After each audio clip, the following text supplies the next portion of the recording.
ಶ್ರೀ ಗುರುಭ್ಯೋ ನಮಃ. ಶಂಕರಾಚಾರ್ಯ ವಿರಚಿತ ಗಣೇಶ ಪಂಚರತ್ನ ಸ್ತೋತ್ರದ 3ನೇ ಶ್ಲೋಕ. ಸಮಸ್ತ ಲೋಕ ಶಂಕರಂ ನಿರಸ್ತ ದೈತ್ಯ ಕುಂಜರಂ ದರೆ ತರೋದರಂ ವರಂ ವರೆ ಭವಕ್ತ್ರಮಕ್ಷರಂ ಕೃಪಾಕರಂ ಕ್ಷಮಾಕರಂ ಮುದಾಕರಂ ಯಶಸ್ಕರಂ ಮನಸ್ಕರಂ ನಮಸ್ಕೃತಾಂ ನಮಸ್ಕರೋಮಿ ಭಾಸ್ವರಂ. ಇನ್ನೊಮ್ಮೆ ಹೇಳೋಣ. ಸಮಸ್ತ ಲೋಕ ಶಂಕರಂ ನಿರಸ್ತ ದೈತ್ಯ ಕುಂಜರಂ ದರೆ ತರೋದರಂ ವರಂ ವರೆ ಭವಕ್ತ್ರಮಕ್ಷರಂ ಕೃಪಾಕರಂ ಕ್ಷಮಾಕರಂ ಮುದಾಕರಂ ಯಶಸ್ಕರಂ ಮನಸ್ಕರಂ ನಮಸ್ಕೃತಾಂ ನಮಸ್ಕರೋಮಿ ಭಾಸ್ವರಂ. ಈ ಶ್ಲೋಕದ ಪದಚ್ಛೇದ ಹೀಗಿದೆ. ಸಮಸ್ತ ಲೋಕ ಶಂಕರಂ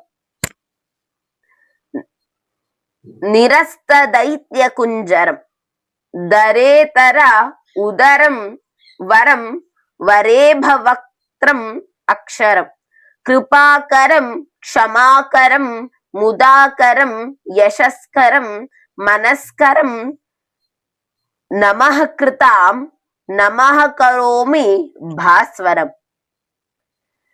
ಅನ್ವಯಾರ್ಥ: ಕೃಪಾಕರಂ ಸಮಸ್ತಲೋಕ ಶಂಕರಂ ಕ್ಷಮಾಕರಂ ನಿರಸ್ತ ದೈತ್ಯ ಕುಂಜರಂ ಮುದಾಕರಂ ದರೇತರೋದರಂ ವರಂ ಯಶಸ್ಕರಂ ವರೇಭವಕ್ತ್ರಮಕ್ಷರಂ ಮನಸ್ಕರಂ ನಮಸ್ಕೃತಾಂ ಭಾಸ್ವರಂ ನಮಃ ಕರೋಮಿ ಇತಿ ಅನ್ವಯಾರ್ಥಃ.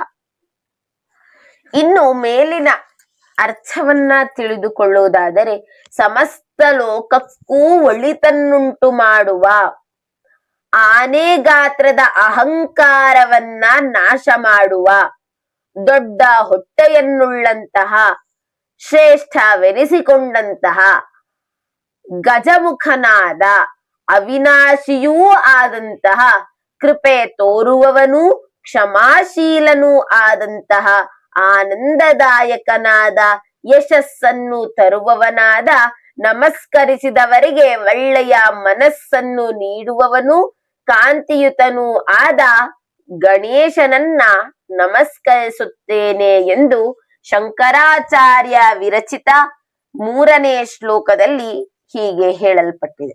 ಇನ್ನು ಭಾವಾರ್ಥವನ್ನ ನೋಡುವುದಾದರೆ, ಸಮಸ್ತ ಲೋಕ ಅಂತ ಹೇಳಿದ್ರೆ ಇಡೀ ವಿಶ್ವಕ್ಕೆ, ಇಡೀ ಲೋಕಕ್ಕೆ ಸಪ್ತ ಲೋಕಗಳನ್ನ ನಾವು ಕಾಣಬಹುದು. ಸಪ್ತ ಲೋಕಗಳು ಸಪ್ತ ಅಧೋಲೋಕಗಳು ಇವೆ, ಸಪ್ತ ಊರ್ಧ್ವಲೋಕಗಳು ಕೂಡ ಇವೆ.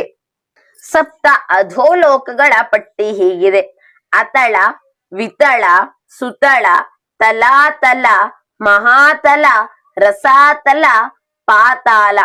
ಇನ್ನು ಸಪ್ತ ಊರ್ಧ್ವಲೋಕಗಳ ಪಟ್ಟಿ ಹೀಗಿದೆ. ಇನ್ನು ಸಪ್ತ ಊರ್ಧ್ವಲೋಕಗಳ ಪಟ್ಟಿ: ಭೂಲೋಕ, ಭುವರ್ಲೋಕ, ಸ್ವರ್ಗಲೋಕ, ಮಹರ್ಲೋಕ, ಜನಲೋಕ, ತಪಲೋಕ, ಸತ್ಯಲೋಕ ಅಥವಾ ಬ್ರಹ್ಮಲೋಕ. ಈ ಒಟ್ಟು 14 ಲೋಕಗಳಿಗೂ ಒಳಿತು ಅಂದ್ರೆ ಒಳ್ಳೆಯದನ್ನು ಮಾಡುವವನೇ ನಮ್ಮ ಪ್ರೀತಿಯ ಗಣೇಶ.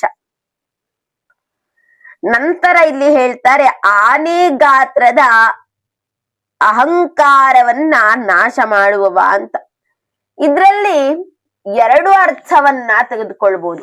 ಒಂದು, ಆನೆ ಗಾತ್ರದ ಅಹಂಕಾರ ಅಂತ ಹೇಳಿದ್ರೆ ನಮ್ಮ ಮನಸ್ಸಿನಲ್ಲಿರುವಂತಹ ಅಹಂಕಾರವನ್ನ ನಾಶ ಮಾಡ್ತಾನೆ, ದೊಡ್ಡ ಮಟ್ಟದಲ್ಲಿರುವಂತಹ ಅಹಂಕಾರವನ್ನ ನಾಶ ಮಾಡ್ತಾನೆ ಅಂತ ಒಂದರ್ಥ ತಗೊಂಡ್ರೆ, ಇನ್ನೊಂದರ್ಥವನ್ನ ಹೀಗೆ ನೋಡ್ಬೋದು: ಗಜಾಸುರನನ್ನ,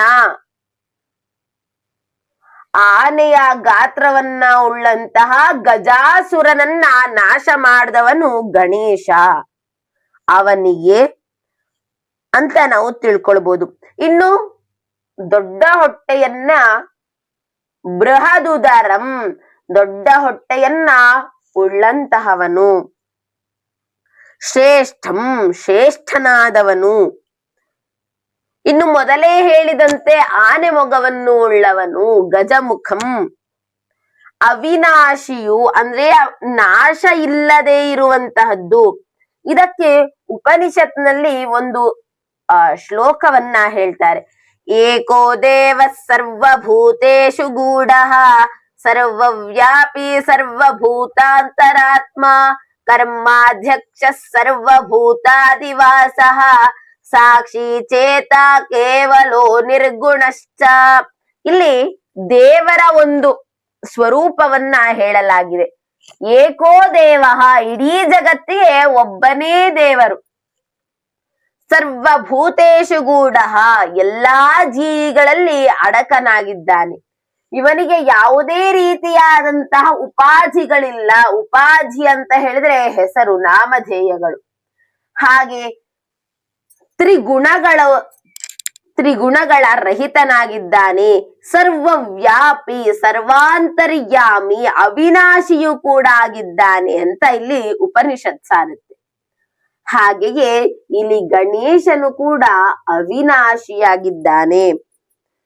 ಇನ್ನು ಕೃಪೆಯನ್ನ ತೋರುವವನು, ಆಶೀರ್ವಾದ ಮಾಡುವವನು, ಕ್ಷಮಾಶೀಲನು.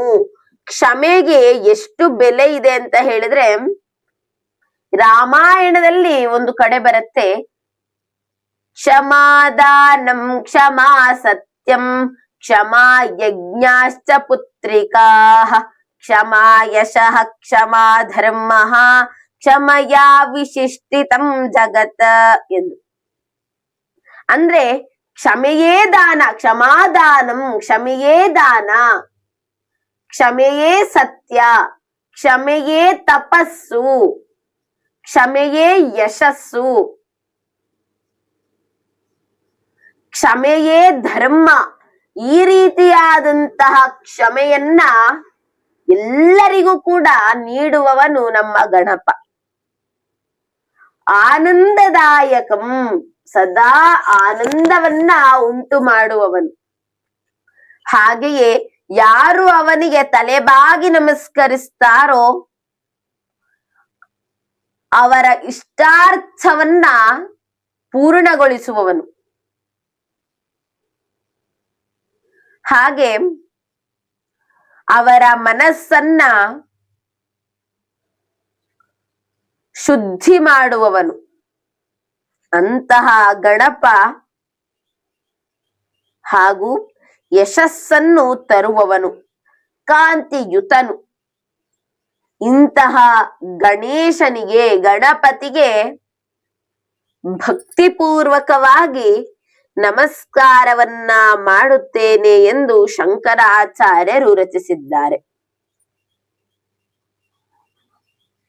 ಹಾಗೆಯೇ ಇನ್ನು 4ನೇ ಶ್ಲೋಕ ಹಾಗೂ ಅದರ ತಾತ್ಪರ್ಯ ಪದಚ್ಛೇದವನ್ನ ಮುಂದಿನ ಒಂದು ಸಂಚಿಕೆಯಲ್ಲಿ ನೋಡೋಣ.